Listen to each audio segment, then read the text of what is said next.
Seinfeld suit. There we go. Ed O'Brien has the very latest on the case from the Sky Center. Ed? You know, Bobby Mercer, the Yankee broadcaster, always refers to Seinfeld when he talks about the show. In any event, a Miller executive was discussing one of the episodes of the hit show with a female co-worker. She got upset, charged him with harassment, and the Miller Brewing Company fired him. Well, he sued, and a jury tonight in Milwaukee has awarded him more than $26 million. Now, the woman involved and the company said this was just one in a series of harassing incidents, but the jury didn't buy that and, in fact, decided that this executive, whose name is Gerald McKenzie, had been victimized by the company. In fact, his lawyer had argued the company had been out to fire him for years, and this was just a convenient excuse. And again, the jury tonight awarding him $26 million, Jack. And Jeff Blatnick overcame many obstacles on his way to winning the Olympic gold medal. Most of us know about his opponents and his triumph over cancer. But how many of you remember the plane crash? It's one of tonight's stories in Capital Region Retro. Capital Region Retro looks back to the 60s. Our first stop, the Fonda Speedway, where the Grand National Championship of late model stock car racing was preparing for a run. Considered the top sporting event ever to come to the area back then. Some 8,000 fans were expected. And one of racing's future biggest names was there, that thin, smiling young person, Richard Petty. Also, there was a NASCAR star of the 60s, Tiny Lund, and from our area, Renee Charland of Agawam, Mass, and Cobleskill Don Wayman. Speaking about stars of the future, we look at this 1967 plane crash in Ballston Lake. A pilot and 3 youngsters were on board. The most seriously injured was the pilot, 60-year-old Adam Boss, and he was in satisfactory condition. The youngsters, just scratches and bruises. But one of them was a future Olympian, 9-year-old Jeff Blatnick, who later would win the Olympic gold medal in Greco-Roman wrestling. The 2 other youngsters were Jeff's older brother David and friend Jeffrey Grant. The 3 boys got out of the plane. Boss was rescued by 2 Lundy Lane residents, Richard Whalen and Dan Rivers. Had a little chat with Blatnick recently, who vividly remembers that plane crash, as you would expect he would. He often refers to that, 2 automobile crashes, and his battles with Hodgkin's disease in his motivational speeches. Boss, the pilot, was Jeff Blatnick's uncle, who passed away several years ago. Blatnick's older brother, David, died in the late 70s, but Blatnick and the other passenger, Jeff Grant, are still very close friends. Grant lives in Schenectady and works in sales. Wow, he's been through a lot in his life. He certainly has. He's amazing. And what an optimistic guy he is. Yeah, sure is. Nice guy. Still ahead tonight, the Dogs try to play amongst the raindrops, and a future Saint gets his first chance to play at Siena. And will this rain fall throughout the week? Steve's in next with your extended forecast. Stay with us.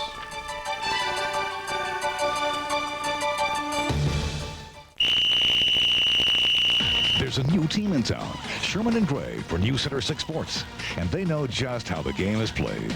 This summer, News Center 6 Sports Director Doug Sherman teams up with Tim Gray. And if you want to know the score in Capital Region Sports, look to Doug and Tim for everything from Giants training camp to the Saratoga Racecourse, the Pittsfield Mets to the Babe Ruth World Series. Sports with Doug Sherman and Tim Gray. Our team covers your team. News Center 6. Did you ever wonder what makes the Grand Am so popular? Maybe it's the bold aggressive styling and sport team suspension. Maybe it's the standard safety features like dual airbags and 4-wheel anti-lock brakes. One thing's for sure, everybody loves Grand Am's value. Right now, you can get $1,000 cash back on Grand Am or choose 4.9% APR financing for up to 60 months. What's your reason? See your local Performance Pontiac dealer. Tim Robbins and Jackie Chan tonight on Dave. Right after News Center 6, new at 11. I've been dancing all my life, and to do it right takes 100%. It's not just eating right or exercise. It's the way it all comes together. It's the total effect. And for me, it starts with Total. No other leading cereal gives you 100% of 10 vitamins and minerals to help you feel healthy, vital, and alive.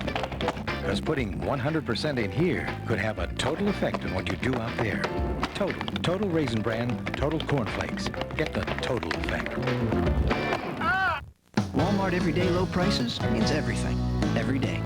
Everyday low prices really mean something at Walmart. Every single item in the store, every day. Every blouse, every dress, all my kitchen appliances. Everyday low prices means you don't have to wait for an ad to get the best price. Shampoo, mouthwash, games for the kids, all my son's sports stuff. I know I can always save at Walmart. Low prices every day on everything you need. Always low prices. Always Walmart. Ladies and gentlemen, Ray Moore and Flanagan Furniture has gone and done it. For 12 incredible hours tomorrow, Wednesday, July 16th.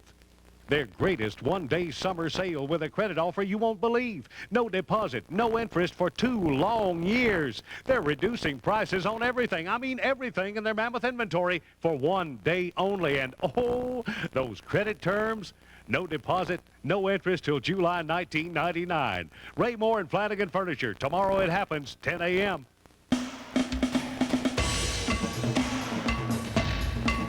If you're in the market for a low-risk investment vehicle, may we suggest the Honda Accord LX.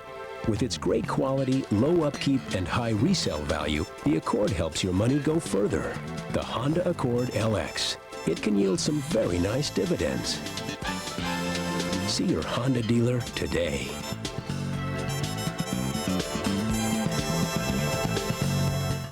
News Center 6 weather is sponsored by Honda. And now, here's your News Center 6 Storm Team forecast with meteorologist Steve LaPointe. Well, thunderstorms this afternoon hit a few communities pretty hard. We call these pulse-type thunderstorms. They do produce damage very, very localized with brief downbursts of wind, but we did have a multi-cell thunderstorm that formed over southern Warren County this afternoon. That's the one that seemed to produce the most wind damage around Chestertown, Wilton, with widespread tree damage, into Corinth, Easton, and Washington County, and a suggestion that there's some trees down also in Bennington County. Another multi-cell type storm moved from Utica into central Herkimer County, downing some trees around Frankfort, and apparently a roof blown off a barn in Middleburg from a very brief downburst from a thunderstorm, and more of the same through a small part of Delaware County and Ulster County. Typically with these types of storms, you don't get widespread severe weather. The wind damage extremely localized, but boy, if you happen to be caught under one of them, certainly you can get hit fairly hard. In comparison to all this, only 2 1/100ths of an inch of rain with thunder all around Niskayuna, but almost nothing in the way of rainfall. Doppler radar at the moment showing most of the heavy weather is well out of here. In fact, the heaviest rain exiting Berkshire County at the moment. We still do have a couple of little pop-ups back in here. Extremely tropical air remains over eastern New York, and with that, the chance of an additional light shower or thunder shower coming up overnight tonight. You can see how they're very widely scattered and very small, but don't be surprised if you see a flash of lightning or hear a crack of thunder over the next couple of hours. In general, most of the action will be winding down throughout the night tonight. Temperatures still pretty warm, a soupy night, no doubt about it, in the mid-70s with dew points matching that almost, so that's why it feels so sticky, the high levels of humidity. Weak backdoor front in here, much, much cooler and less humid to the east, but this thing will be kicking eastward. A weak weather system will come in from the west, and that will eventually drop our humidity a little bit by tomorrow afternoon. Right now, though, the dew point at Albany, 72, remaining in the oppressive category, and that's probably where we'll sit for the better part of the night tonight. But I think by tomorrow afternoon, the dew points may just drop a bit into the 60s. That's still pretty humid, but in comparison to how it felt today, I think it will feel a little bit more comfortable coming up during the day tomorrow. And that, again, as a result of this weak front, which is really losing its frontal characteristics, the air behind it just about as hot as the air out ahead of it. So temperatures still pretty toasty tomorrow. We'll be up close to 90, but again, just a little bit less humid. Not that much in the way of cloudiness behind it either, too, so we should have quite a bit of sunshine, especially by the afternoon tomorrow. Can't rule out that there won't be an isolated storm during the afternoon. Extreme eastern New York, western New England, but the best bet for showers and storms from about Worcester and Nashville, New Hampshire, eastward into Boston, the Cape, and the islands as the weak front moves offshore and kind of loses its identity. Looks like a couple of decent days, then the humidity starts boosting back up again for Friday. We could be in for another round of storms then. Here's my forecast now for the overnight. An additional brief shower or thunder shower, otherwise very humid with areas of fog. Low temperatures about 70 degrees. For tomorrow, close to 90, and in fact, if we do get to 90, officially we will be in a heat wave. You need 3 consecutive days in the Northeast of temperatures at or above 90 for a heat wave. And again, if we hit tomorrow, that'll be a heat wave for us, but it will be a little bit less humid, so that'll be important, feeling more comfortable with just the chance of an isolated storm. Could clip 90 on Thursday. Partly sunny skies with moderate levels of humidity.